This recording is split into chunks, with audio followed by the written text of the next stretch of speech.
our very special guest and our good friend that we enjoy talking to, Dr. Darrell Floyd, Superintendent of Schools here in Enid, Oklahoma. And Dr. Floyd's been our guest numerous times here at the Enid Television Network studios. Dr. Floyd, it's always good to see you. Thank Welcome. you. I appreciate you having me. You're just kind of dressed casually. You're ready to end up summer and get the first day of school going. We understand here in Enid it's August 15th, and I think throughout Oklahoma, it seems like everybody has a different start date. It used to be one start date and everybody got going, but it's so. Well, welcome to the show this morning. We're always enjoying having you. Appreciate the invitation. Good morning, Dr. Floyd. Welcome back to Good Morning Enid. It's always nice to have you. Like Steve said, school is just around the corner. It starts August 15th, and with that in mind, I'm sure there's tons of work to do and tons of preparation that takes place before that day. Can you tell us a little bit of what's going on in the schools with just a few days from opening day? Okay, yeah, our first day of school is August the 15th, so that's actually 3 weeks from yesterday. We'll be cranking up with the students, and we've already started activities for our employees. We had substitute orientation the other day, and we'll have new teacher orientation coming up here on August the 2nd, and then we've already had the administrators in for different meetings. You see the schedule there for schedule pickup and different campuses, and so even though school doesn't start until August the 15th, we are already behind the scenes cranking it up to at least the speed limit and maybe slightly more. Yeah. Well, we appreciate you being here this morning because we want to talk about, to get an update from you regarding some of the construction projects, high school and some of the various schools, a little bit about enrollment things, and also about your theme for the year, and we'll get to that in just a moment. But the ETN team, AJ and Dane, went out and got some footage of some of the construction. We've seen the crane over at the high school area for months now. And as we're talking, we'll show some of that. But let's start with the high school first, Dr. Floyd. Okay. Kind of give us an update on that construction project, because we see steel and we see progress. Well, as you can see there on the screen, we do have steel coming up out of the ground now behind the high school, and you can see that tall crane from just about anywhere in town. But if folks want to make the drive back there to the south of the high school, they can see the steel coming up out of the ground now. They've laid the foundation, and these two projects, for those that may not be aware, are the kind of the two marquee projects of the bond issue that we passed in 2016, and it is the competition gym and the Performing Arts Center. So the part that you're seeing there is the first floor is the Performing Arts Center, and the second floor will actually be tied in and connect the University Center to the main building of the high school, and then just to the left of that will be the competition gym. So now we're seeing the steel come up for the competition gym as well.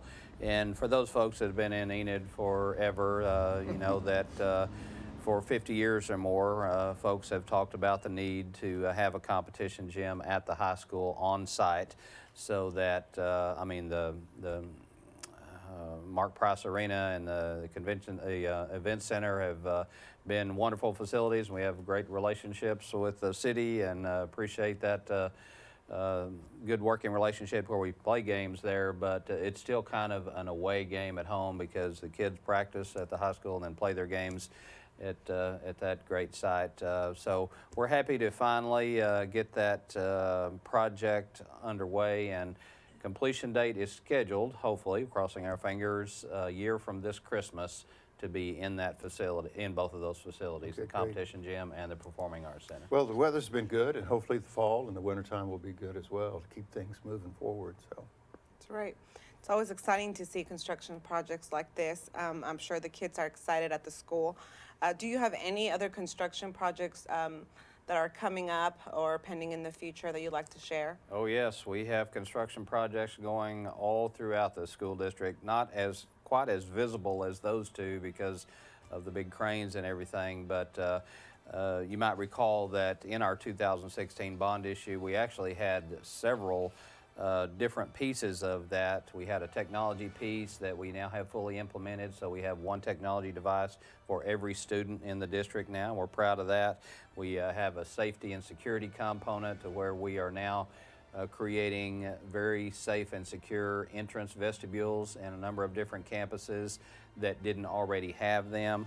Then there's a transportation piece to that. We now have completed our order of our third consecutive year of buses, and that was the final piece of the project of our bond issue. And so those will be rolling in here pretty soon. And so we have new charter buses, new yellow buses, and we'll fix us up pretty well for transportation for the foreseeable future. But we have additional classrooms going on. To answer your question, additional classrooms, safety and security for the entrance vestibules, and then also we have a project district-wide for electronic marquees to be placed at every campus. And so that Corbin and Mers architects are working on the development of that, and we'll see those coming to fruition throughout this school year as well.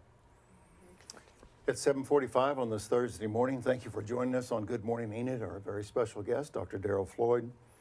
Dr. Floyd, you opened up sharing about some of the teacher workshops, or the school is really underway for many of the staff because they've already attended some pre-workshops, things of this nature. So let's talk about staffing numbers.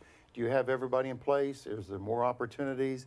Do you need a history teacher? Can you kind of give us a brief synopsis of where staff is at this time? Yes, sir. We are down to only 2 positions that still need to be filled. A counselor position at the high school and 1 math position at Emerson Middle School. And so we are getting very close, and we will be there before school starts, finalizing those 2 positions. And it's been a much better summer, as you might well imagine, this summer than in past summers. Obviously the teacher pay raise helped significantly. Dr. Floyd, how are these opportunities made available to the public? How does someone within Enid or the Northwest Oklahoma or even the state know you need a math teacher?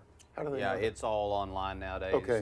It's posted on our website and in many other sites throughout the state that we connect with. And the old-fashioned way is that you have to, but nowadays it's everything's electronic, and people can go to our website there, enidpublicschools.org, and find just about anything that they want to, including what is available in the way of vacancies.